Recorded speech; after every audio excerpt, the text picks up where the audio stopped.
الله الرحمن الرحيم لئن شكرتم لأزيدنكم ولئن كفرتم إن عذابي لشديد. اللہ سبحانہ و تعالیٰ اپنے کلام میں فرماتا ہے کہ اگر تم میرا شکر بجا لاؤ تو میں تمہیں زیادتی کروں گا، اور اگر تم کفر کرتے ہو تو میرا عذاب سخت ترین عذاب ہے. تو اللہ سبحانہ و تعالیٰ کا ہمیں ہر وقت شکر بجا لانا ہے کہ اس نے ہمیں جو نعمتیں ہمیں عطا فرمائی، اس کے ہر نعمت کا ہمیں شکر بجا لانا چاہیے. یعنی اللہ کی وَإِن تَعُدُّوا نِعْمَةَ اللَّهِ لَا تُحْصُوهَا، اگر اللہ کی نعمتوں کا شمار کریں تو ہم اس کا شمار نہیں کر سکتے کہ اللہ سبحانہ و تعالیٰ نے اتنی ساری نعمتیں ہم پر عطا کی ہیں. ہمیں اس نے، اگر ہم ایک صرف سانس کا ہی شکر ادا کریں کہ اللہ سبحانہ و تعالیٰ نے ہمیں سانس لینے کے لیے جو عطا کیا، اگر آنکھ کا شکر ادا کرنا چاہیں تو ایک اگر قسم کا ہم اگر دیکھیں جتنا توانائی اللہ نے ہمیں عطا کی، اگر ان چیزوں کا اگر ہم شکر بجا لانا چاہتے ہیں تو ہم اس کا حق ادا نہیں کر سکتے. ایک مرتبہ کا واقعہ ہے کہ اللہ کے پیارے نبی حضرت موسیٰ علیہ السلام جب اللہ سے ہم کلامی کا شرف حاصل کرنے کے لیے کوہ طور کی طرف جا رہے تھے تو اس وقت راستے میں ایک حادثہ پیش آتا ہے. ایک بندہ اللہ کے پیارے نبی موسیٰ نبینا علیہ السلام کے قریب آ کر عرض کرتا ہے، اے ہمارے نبی، اللہ سبحانہ و تعالیٰ نے مجھے بہت کچھ عطا کیا ہے، اتنی دولت اس نے مجھے عطا کی ہے کہ میں ہر وقت شکر بجا لاتا ہوں. لیکن آپ جب اللہ سے آج ہم کلامی کریں تو اس وقت اللہ سبحانہ و تعالیٰ سے یہ فرمائیں کہ اے اللہ، میری التجا کو اللہ کے سامنے پیش کریں کہ اے رب کریم، اس بندے سے جو تو نے دولت اس بندے کو عطا کی ہے اسے تو روک لے اور زیادہ دولت نہ عطا کرنا. کیونکہ مجھے وہ دولت سنبھالنے کی طاقت نہیں ہے، اتنی زیادہ اللہ نے مجھے دولت عطا کی ہے. اور حضرت موسیٰ علیہ السلام ان کی بات کو سن کر آگے چلتے ہیں. کچھ دور جانے کے بعد اور ایک بندے سے ملاقات ہوتی ہے جس کے پاس اپنا بدن ڈھانپنے کے لیے بھی کچھ نہیں ہوتا ہے. تو وہ بندہ عرض کرتا ہے، اے موسیٰ علیہ السلام، جب آپ اللہ کے پاس جائیں تو اللہ سے فرمائیں کہ اللہ مجھے کچھ عطا کرے تاکہ میں اس کا شکر بجا لاؤں. مجھے کچھ نہیں ہے، مجھے کھانے کے لیے نہیں ہے، پینے کے لیے نہیں ہے، میرے پاس پہننے کے لیے کپڑا نہیں ہے. تو وہ ریت پر بیٹھا ہوا ہے اور ریت اس کے پاؤں پر جم گئی ہے جس سے اس نے اپنے بدن کو ڈھانپا ہوا ہے. تو حضرت موسیٰ علیہ السلام اللہ کی بارگاہ میں جب پیش ہوتے ہیں اور ہم کلامی کا شرف حاصل کرتے ہیں تو اس وقت عرض کرتے ہیں، اے الہ العالمین، آج میں جب تجھ سے ہم کلامی کے لیے آ رہا تھا تو اس وقت مجھ سے ایک بندے نے یہ ذکر کیا کہ اس سے تو جو دولت عطا کر رہا ہے، اتنی دولت اس کے پاس ہے کہ اسے وہ دولت کو تو اور عطا نہ کرنا اس سے سنبھالا نہیں جا رہا ہے. تو اللہ سبحانہ و تعالی حضرت موسیٰ علی نبینا علیہ السلام سے فرماتا ہے کہ اے موسیٰ، اس بندے سے جا کے کہنا جس نے تمہیں یہ کہا کہ اس سے میں دولت کو روک لوں، اس سے جا کے یہ کہنا کہ وہ میرا شکر کرنا چھوڑ دے تو میں اس پر دولت کا انبار انڈیلنا چھوڑ دوں گا.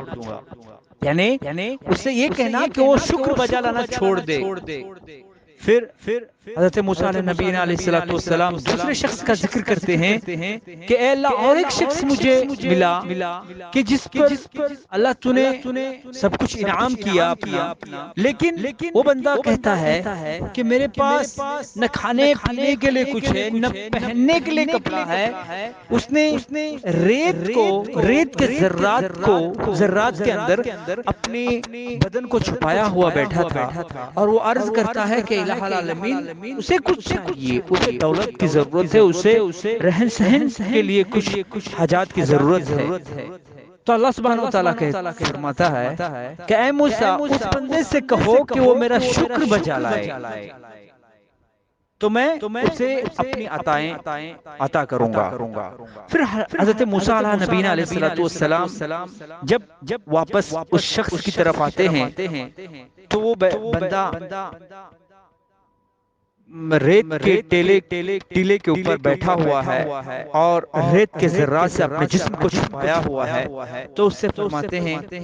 کہ اے شخص تجھے اللہ سبحانہ وتعالیٰ نے فرمایا ہے کہ تو اس کا شکر ادا کرے تاکہ وہ اپنی عنایات اور انعامات تجھے عطا کرے گا۔ تو وہ بندہ عرض کرتا ہے کہ اے موسیٰ علیہ السلام، اللہ نے مجھے وہ کون سی دولت عطا کی ہے جس کی وجہ سے میں شکر بجا لاؤں؟ جیسے ہی وہ بندہ یہ بات کہتا ہے تو اس کے بدن پر جو ریت کے ذرات تھے، ریت تھی جس سے اس کا بدن ڈھپ گیا تھا، تو ایک ایسی آندھی آتی ہے، ایسی ہوا چلتی ہے کہ جس کی وجہ سے وہ ساری ریت اس کے بدن سے اڑ جاتی ہے۔ اللہ اکبر! اور وہ بندہ نادم ہو جاتا ہے، شرمندہ ہو جاتا ہے اور کہتا ہے اے نبی مجھے پتا چلا کہ اس کا شکر کرنے سے ہی وہ مجھے عطا کرے گا، مجھے اس نے سانس لینے کے لیے جو سانس عطا کی میں اس کا شکر گزار ہوں، مجھے اس نے جو ہاتھ عطا کیے میں اس کا شکر گزار ہوں، جس سے میں کچھ کام کر سکتا ہوں، اور مجھے اس نے توانائی عطا کی، جسم میں توانائی عطا کی، اس کی وجہ سے میں اس کا شکر بجا لاتا ہوں۔ پھر حضرت موسیٰ نبی علیہ السلام آگے چلتے ہیں اور اس شخص سے ملاقات ہوتی ہے جس کے پاس دولت کا انبار ہے۔ وہ پوچھتا ہے کہ اے موسیٰ علیہ السلام، کہ آپ نے میرا ماجرا میرے رب سے فرمایا یا نہیں؟ تو حضرت موسیٰ علیہ السلام فرماتے ہیں کہ اللہ سبحانہ وتعالیٰ کہتا ہے کہ اس بندے سے کہو کہ وہ شکر بجانا نہ چھوڑ دے، میرا شکر ادا کرنا چھوڑ دے تو میں اس کے سارے دولت، اس کی ساری دولت کو میں عطا نہ کروں گا، اس کو دولت دینا بند کروں گا۔ تو وہ بندہ عرض کرتا ہے اے موسیٰ علیہ نبی علیہ السلام، میں کس طرح شکر بجا لانا چھوڑ دوں؟ میرے اتنے انعام جو مجھ پر اللہ نے کیے، مجھے جو ہدایات دی اللہ نے، اور جو کچھ مجھے اللہ نے عطا کیا ہے اس میں تو شکر کا ہی کام ہے، میں بغیر شکر ادا کیے رہ نہیں سکتا۔ تو موسیٰ نبی علیہ السلام فرماتے ہیں کہ جب تک تو شکر بجا لانا نہ چھوڑے گا اللہ سبحانہ وتعالیٰ اپنے انعامات تجھ پر کرتا رہے گا۔ اللہ اکبر! سبحان اللہ! وہ بندہ عہد کرتا ہے کہ میں قیامت تک اللہ کا شکر بجا لانا نہیں چھوڑ سکتا۔ تو میرے بھائیو، اس واقعے کو بیان کرنے کا مقصد یہ ہے، اس سے پتہ یہ چلتا ہے کہ وَإِن تَعُدُّوا نِعْمَةَ اللَّهِ لَا تُحْصُوهَا لَإِن شَكَرْتُمْ لَأَزِيدَنَّكُمْ وَلَئِن كَفَرْتُمْ إِنَّ عَذَابِي لَشَدِيدٌ۔ ہمیں کوئی نعمت ملتی ہے تو ہم اسے شکرانہ ادا کرنا ہے، اس کی وجہ سے ہمیں شکر ادا کرنی چاہیے۔ ہم یہ نہیں سوچنا چاہیے کہ میرے پاس اللہ نے یہ چیز عطا نہیں کی، مجھے وہ نہیں عطا کیا، جو اس نے عطا کیا ہے اس پر ہمیں اللہ کا مشکور ہونا چاہیے، اللہ کا شکر گزار بندہ بننا ہے۔ جیسے جیسے ہم شکر گزار بندے بنتے جائیں گے اللہ سبحانہ وتعالیٰ اس طرح ہم پر اپنی اور زیادہ نعمتیں ہمیں عطا فرماتا جائے گا۔ اللہ سبحانہ وتعالیٰ سے دعا ہے کہ اللہ سبحانہ وتعالیٰ ہمیں اس کا شکر بجانے والے نیک لوگوں میں بنا۔ السلام علیکم ورحمۃ اللہ وبرکاتہ۔